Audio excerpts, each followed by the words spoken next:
Excelente, continuamos entonces. Como les decía, ¿me van siguiendo o voy muy rápido? Díganme, por favor.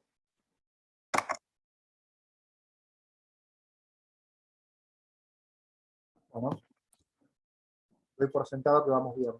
Bien, bien, Entonces, profe, vamos bien. bien, gracias José.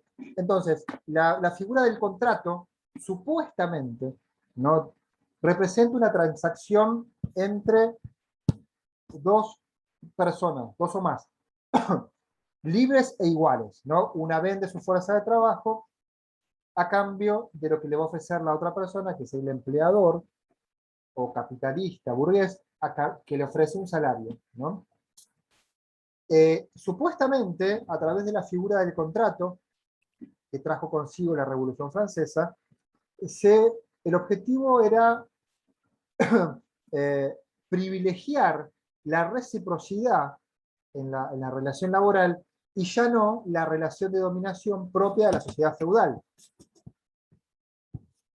Sin embargo, lo que va a suceder es algo totalmente diferente, nos señala Castells.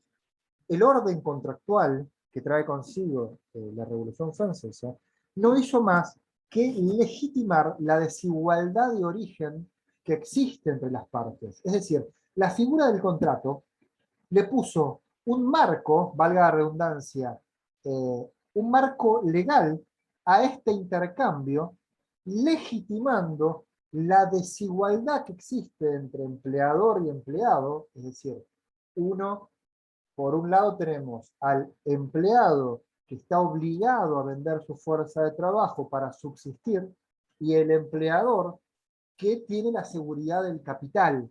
Bien, es decir, existe una desigualdad, una asimetría de poder entre las partes. El contrato no viene a garantizar derechos al trabajador. Como dice este segundo punto, no asigna un estatus jurídico al trabajador, simplemente legaliza este intercambio y legitima la desigualdad entre las partes. Es decir, en la condición proletaria, producto de esta contractualización, no vamos a tener un trabajador, un trabajador con más derechos, sino que ser un proletariado, como ya han visto claramente con el análisis que hace Marx del siglo XIX principalmente, ser proletariado era recibir una retribución mínima, es decir, un salario de subsistencia, a cambio de que de una explotación máxima de su mano de obra. Bien, cuando hablamos de un salario de subsistencia, es un salario que le alcance simplemente al trabajador para alimentar a él y a su familia, considerada futura fuerza de trabajo, pero que dicho salario no le permita acumular y tenga la obligación a hacer un salario de subsistencia de asistir necesariamente al día siguiente a la fábrica. ¿Bien? Entonces, estamos en el marco de una sociedad industrial, en los inicios de esta sociedad industrial, tenemos un núcleo mínimo de la población que está integrado, ¿bien? Porque tiene la seguridad de la propiedad o el capital, la burguesía, podemos poner en estos términos, y la gran mayoría de la población expuesta a una gran vulnerabilidad social, no representada por la figura principalmente del proletariado. Claramente es una sociedad dual. Dual quiere decir claramente polar. Bien, un núcleo mínimo integrado y la gran mayoría totalmente vulnerable. Bien, y es claramente una sociedad de características liberales, ¿no? ¿Cuáles son las ideas básicas que podemos pensar como propias de la teoría liberal más ortodoxa? ¿Qué plantea el liberalismo? ¿Cómo se representa el funcionamiento de la sociedad? ¿Qué me pueden decir? ¿Qué saben? Vamos a ver si lo podemos construir todos juntos.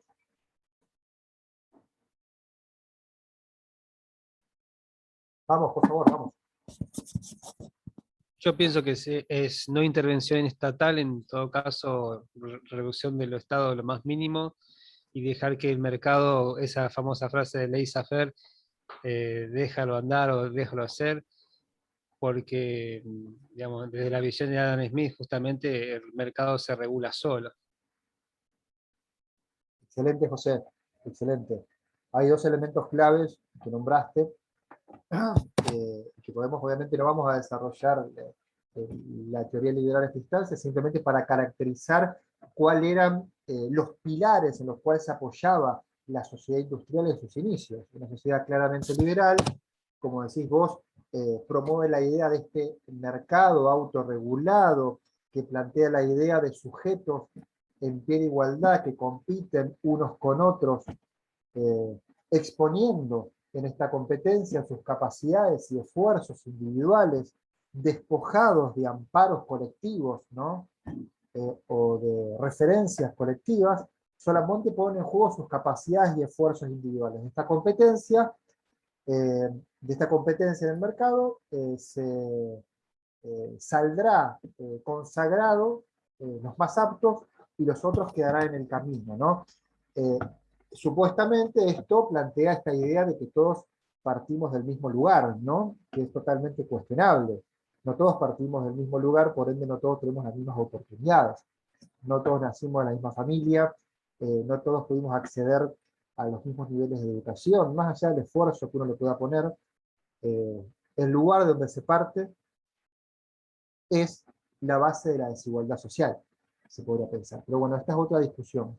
Vayamos con la caracterización de lo que es las ideas básicas, de las ideas liberales básicas. Un mercado autorregulado, al mismo tiempo obviamente plantea fuertemente la defensa de las libertades individuales. Y el principal elemento que pone para el liberalismo en juego o en jaque las libertades individuales son las intervenciones del Estado. Obviamente es totalmente discutible esto también, pero bueno, vamos a plantearlo solamente. Plantea una defensa irrestricta de las libertades individuales y cuyo principal obstáculo para la expresión más genuina de estas libertades individuales, plantea el liberalismo, es el Estado. Por ende, ¿cómo van a pensar al Estado? Como decía José, lo van a pensar al Estado como un Estado mínimo. ¿Bien? Que haga lo mínimo necesario el Estado.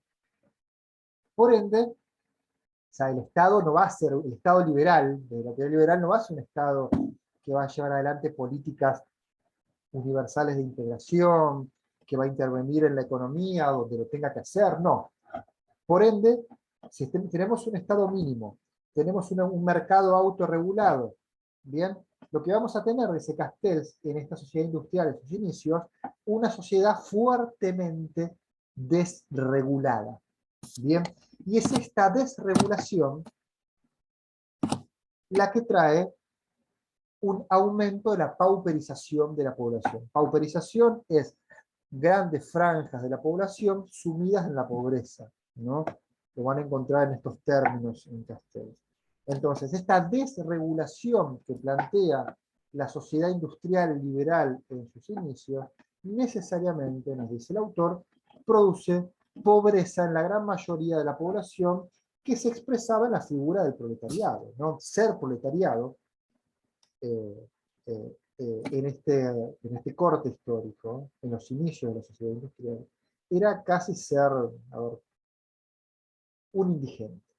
Bien, esa sería la figura del proletariado, ¿no? Lo que era un trabajador en esa instancia.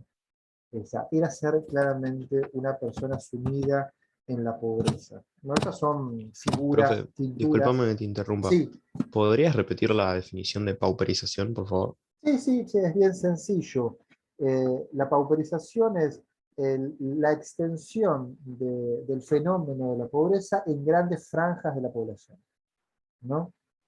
Bueno, gracias. No, por favor. Estas son pinturas de época, de pintores reconocidos de la época, donde se expresan, obviamente, los conflictos que empiezan a emerger, los conflictos de clase que empiezan a emerger producto de esta sociedad tan dual, tan polar, ¿no?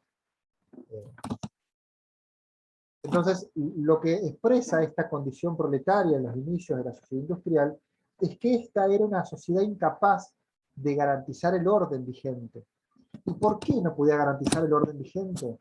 Porque era incapaz, principalmente, de garantizar la vida y la reproducción de su fuerza de trabajo, que era el proletariado. Bien, así poco a poco ya a mediados del siglo XIX, ¿no? Hasta mediados del siglo XX, ya nos adentramos a una nueva condición del mundo del trabajo, que lo va a llamar una condición obrera. ¿Bien?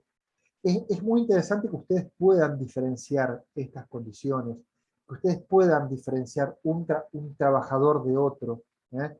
Para que todo no dé lo mismo, y cuando se habla de proletariado, se habla de proletariado, cuando se habla de obrero, como ya vamos a ver, se habla de otro tipo de trabajador. Entonces, tratemos de utilizar los términos adecuados para poder hablar de una forma mucho más estricta y más adecuada. Bien, entonces, en este periodo, entre mediados del siglo XIX y comienzo del siglo XX, podemos ubicar lo que el autor llama como condición obrera. Producto, ¿no?, de la desregulación propia de la sociedad industrial en sus inicios, que hablaba de la incapacidad, como ya les dije, de garantizar la estabilidad del orden vigente, la sociedad capitalista e industrial, ya a mediados del siglo XIX en diferentes países, pondrá en marcha una serie de políticas de regulación, pero también de disciplinamiento laboral.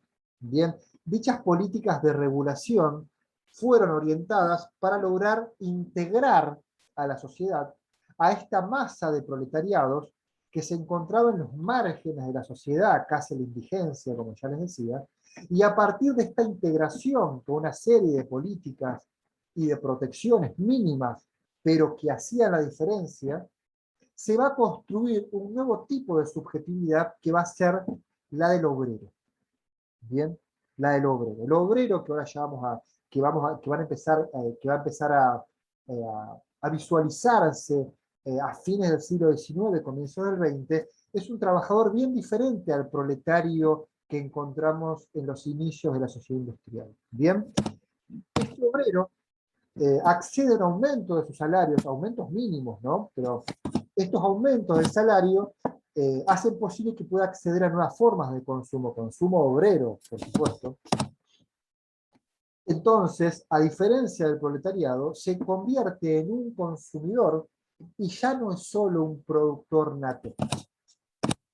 Al mismo tiempo, accede a cierta formalización, lo que podríamos decir, del derecho del trabajo, empieza a estar rodeado de cierto estatus social, ¿no?, mínimo, empieza a estar rodeado, y al mismo tiempo, además de un aumento de salario y además de tener ciertos derechos laborales mínimos, pero derechos al fin, al mismo tiempo, y en lo que respecta al disciplinamiento laboral, comienza a ser atravesado fuertemente por lo que debemos llamar como racionalización del proceso de producción.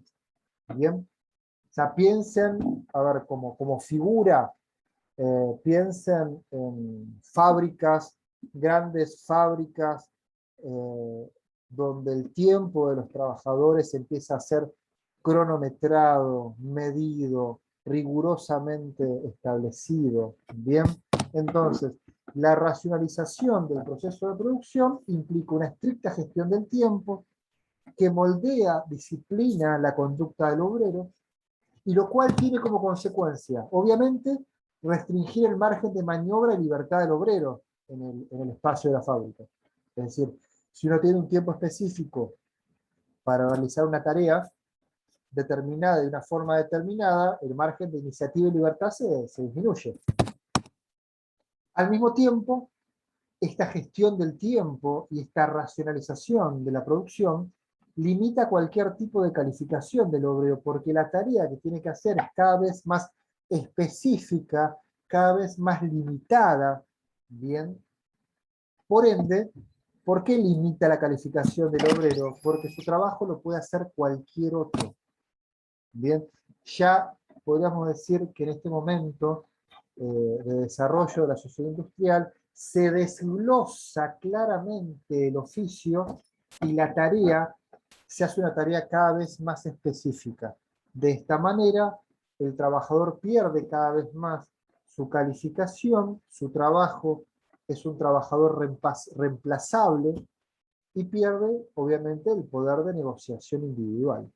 Pero más allá de estas cuestiones negativas que empiezan a suceder en lo que respecta al trabajador y a su posibilidad de negociar, al someter, dice Castells, a todos los trabajadores a similares condiciones de explotación, ¿bien?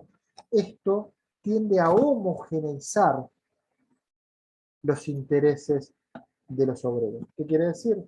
Que si a mí me someten a las mismas condiciones de trabajo, me pagan un salario mejor, pero igual sigue siendo bajo, yo me voy a sentir cada vez más identificado con con otro trabajador. O sea, establezco como empatía, diría un término un poco más actual. ¿Bien? ¿Qué quiere decir, si bien lo acabo de explicar, que tiende a homogeneizar los intereses de los obreros? Se tienden a ver reflejados unos con otros. Se empieza a conformar lo que van a encontrar en el texto como un particularismo obrero, una identidad obrera. Se empieza a forjar una conciencia obrera, empiezan a tener una conciencia más clara de sus derechos, y, este punto es clave, el obrero, en este periodo histórico, empieza a tener una conciencia más clara de la posición que lo enfrenta a la clase dominante. Bien. Entonces, estamos frente a un escenario, nos dice Castells, donde al movimiento obrero, se le abren dos escenarios posibles. ¿No? Dos escenarios posibles para pensar el cambio social. A ver, me gustaría que esto quede muy claro. Entonces, estamos analizando la condición obrera, un obrero más integrado, con un mejor salario, con algunos derechos que no tenía ya el proletariado, ¿bien?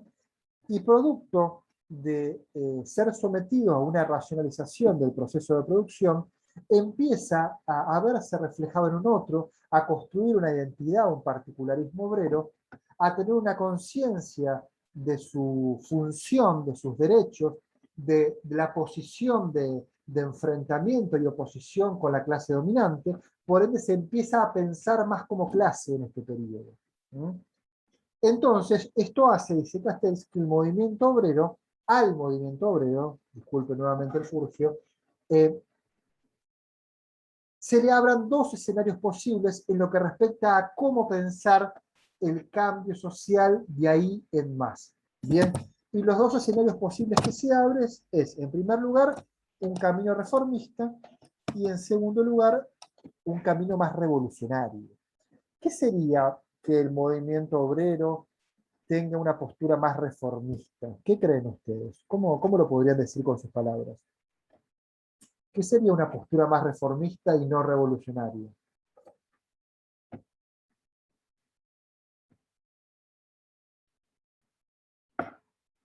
Piensen en la palabra reforma, el camino de la reforma, reformista. Traten de oponerlo a lo que es revolución, ¿no? Que es un cambio más brusco. ¿Qué piensa? ¿Qué les aparece en la cabeza como una perspectiva más reformista?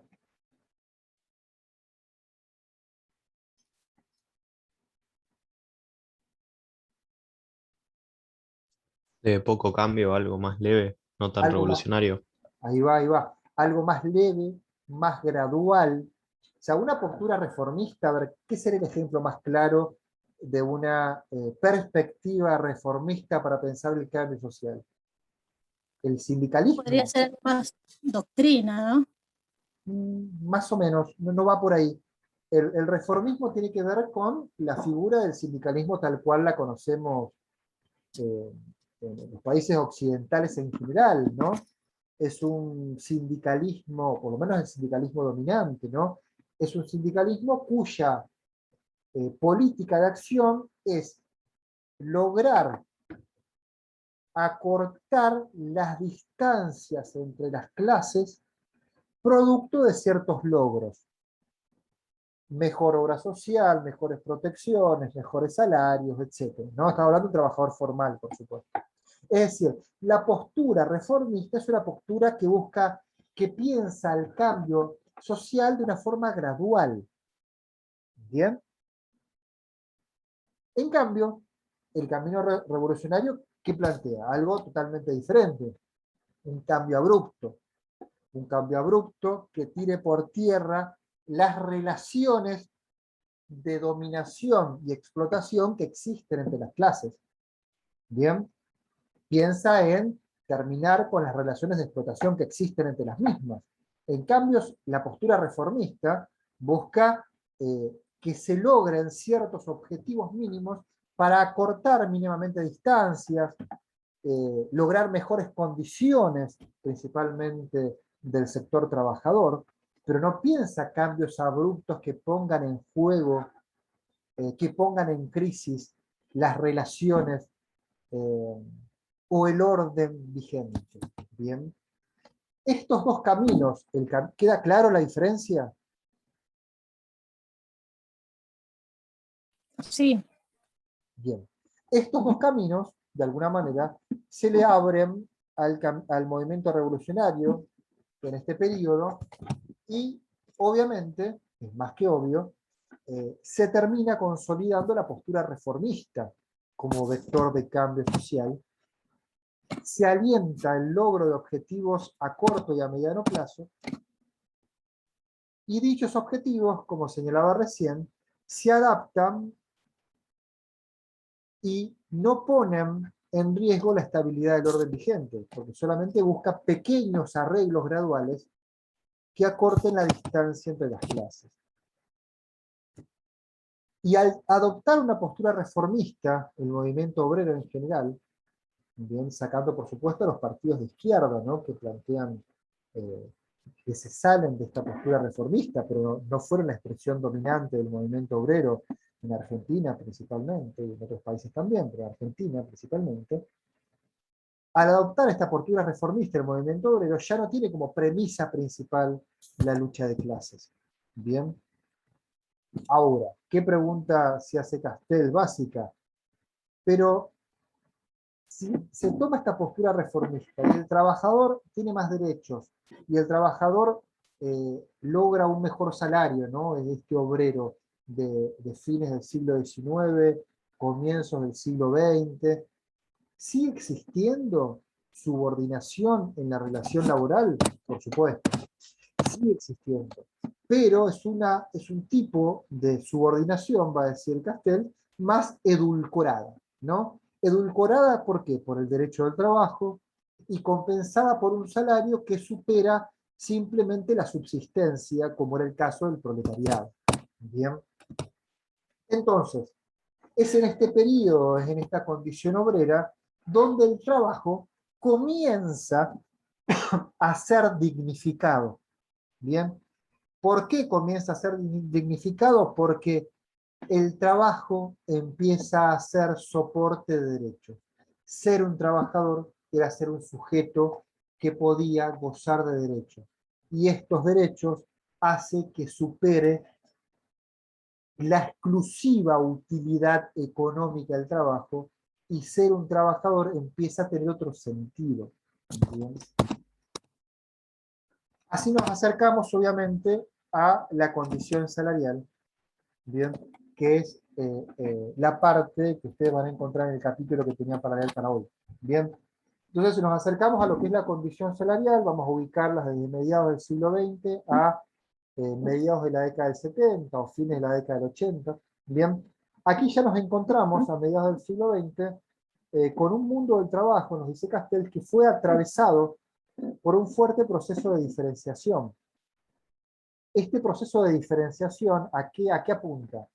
Que ya no alcanza para pensar al mundo del trabajo solamente a partir de la figura estereotipada del obrero industrial, fabril, ya no es el único centro de referencia, sino que el mundo del trabajo, en el mundo del trabajo encontramos una concepción amplia del asalariado que desborda a la simple figura del obrero industrial fabril.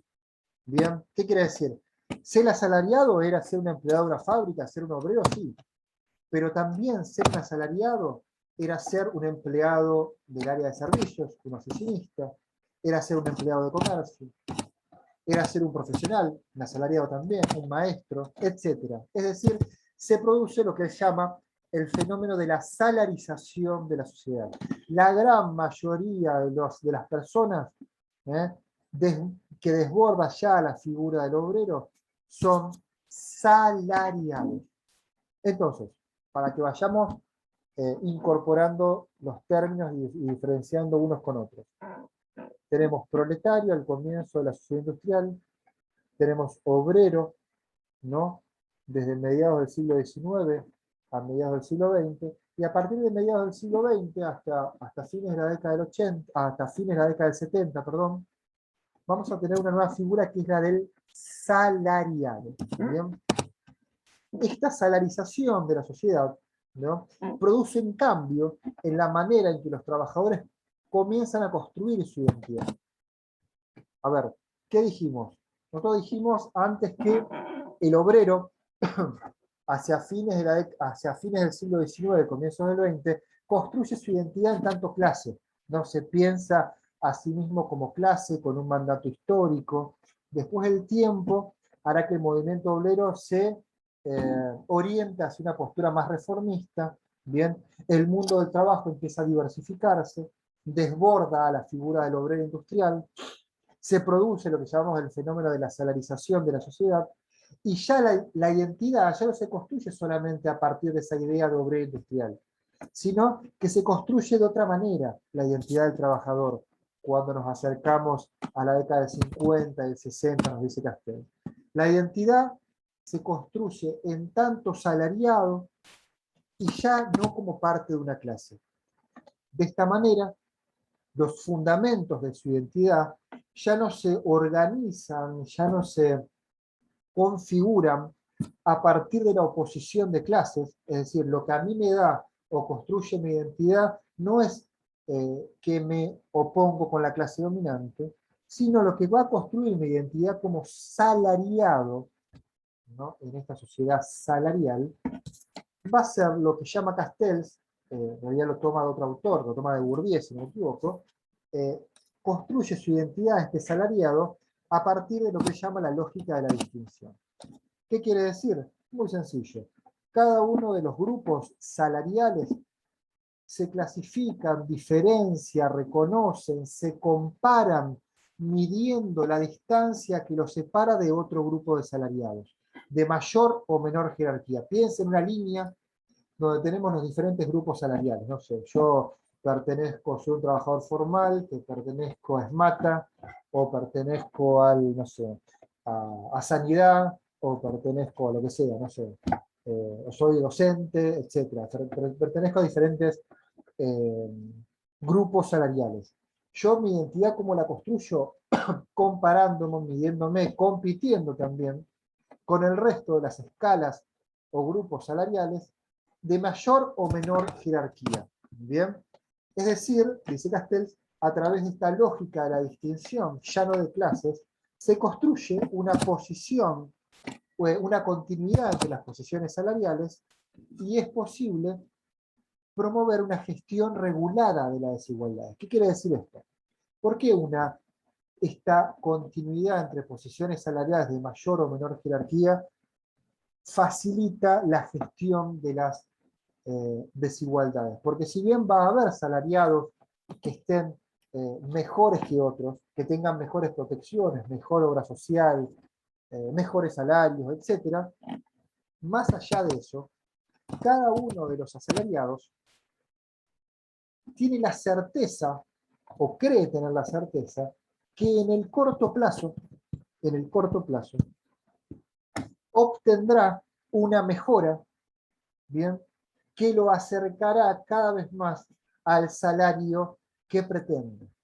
Es decir, cada posición obtiene una mejora en el corto plazo, si bien estima que no obtuvo suficiente, sabe que va a estar mejor en un futuro inmediato. Esto, ¿qué produce? Que las desigualdades que existen entre las posiciones salariales no son fijas, por ende son soportables o parecen soportables. Porque lo que prima es el principio, dice Castells, de la satisfacción diferida. Sencillo. ¿Qué quiere decir esto? Que en un futuro, a corto plazo, por supuesto, voy a estar mejor de lo que estoy hoy. Bien. Esto hace, si yo tengo la certeza interiormente tengo la certeza que en un par de años cortos voy a estar mejor a lo que estoy hoy, ¿qué produce esto? Que la radicalidad o la intensidad de los conflictos se desactiva en el presente. Porque en el presente no se juega a todo o nada las disputas entre los grupos, porque tengo la certeza que en el corto plazo voy a estar mejor. Por ende, esta continuidad de posiciones salariales donde prima el principio de satisfacción diferida que hace posible que los trabajadores y las trabajadoras tengan una certeza que en un futuro inmediato van a estar mejor, esto reduce o minimiza el conflicto social. ¿Queda claro esto? ¿Cómo es la lógica que está planteando Castel?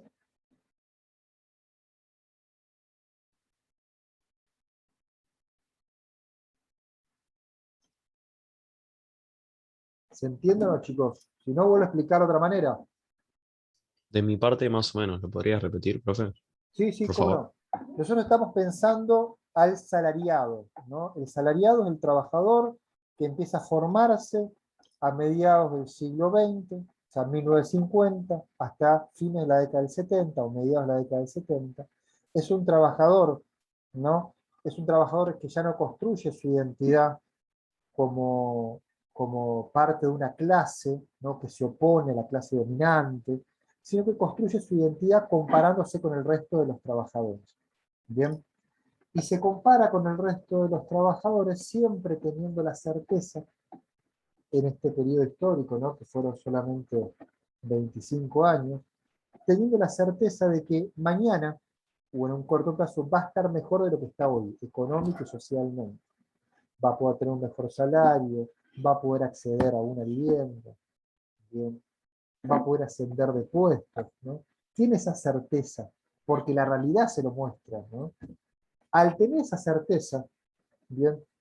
Toda disputa o todo conflicto social en torno al mundo del trabajo es desactivado, es minimizado en el presente. ¿Por qué? Porque en el presente las disputas no se juegan a todo o nada, porque en un futuro inmediato voy a estar mejor. ¿Bien? Entonces, espero que se haya entendido un poco mejor. Entonces, Sí, sí, ahí sí. Gracias. de esta manera, de nada, ser un salariado era claramente ser un trabajador que a través de su trabajo podía tener una clara visión de movilidad social. Tenía una movilidad social ascendente. Esto fue la sociedad salarial, ¿no? Que fue como la era de oro, la edad de oro. Nunca más volvimos en la sociedad capitalista hasta la actualidad a un momento de mayor crecimiento, mayor estabilidad. Duró muy poco, duró 2 décadas y media.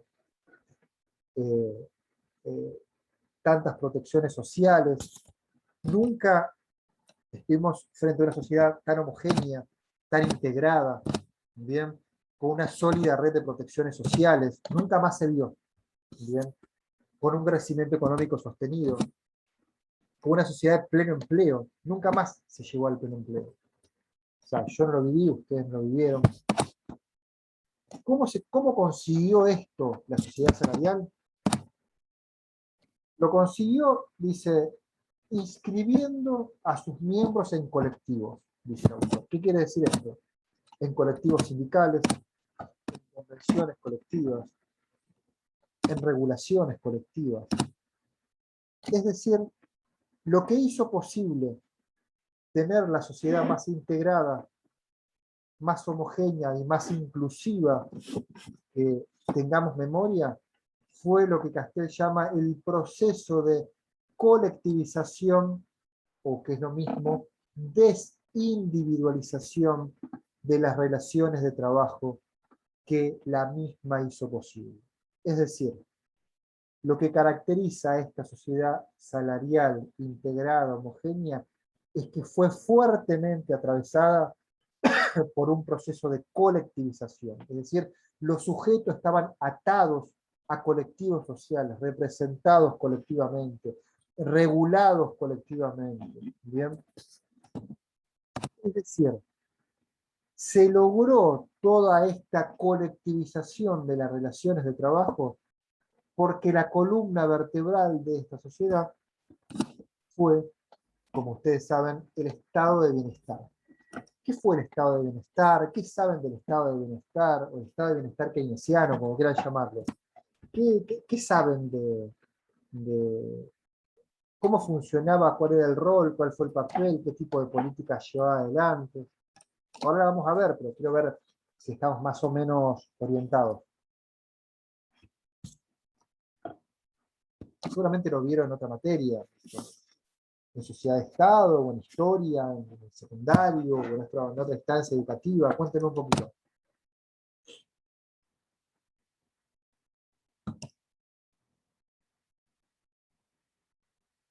¿Nada? Las características del estado de bienestar. A ver, este dibujo, lo que intenta, o esta imagen en realidad, lo que intenta representar es esta idea del estado de bienestar como un gran paraguas, como una gran protección para los y las trabajadoras. Bien, el estado de bienestar, como lo dice la palabra, era claramente un estado bienestarista. ¿Qué quiere decir que un estado de bienestarista? Promovía la instauración de derechos, principalmente salud, educación, principalmente, a fin de rodear a los trabajadores de ciertas protecciones que permitan alejarnos del reino exclusivo del mercado. Pensemos jubilación, pensiones, vacaciones, salud de calidad, licencias, protecciones frente a accidentes, es decir, derechos de lo que hoy se podría gozar un trabajador formal, si tiene mucha suerte.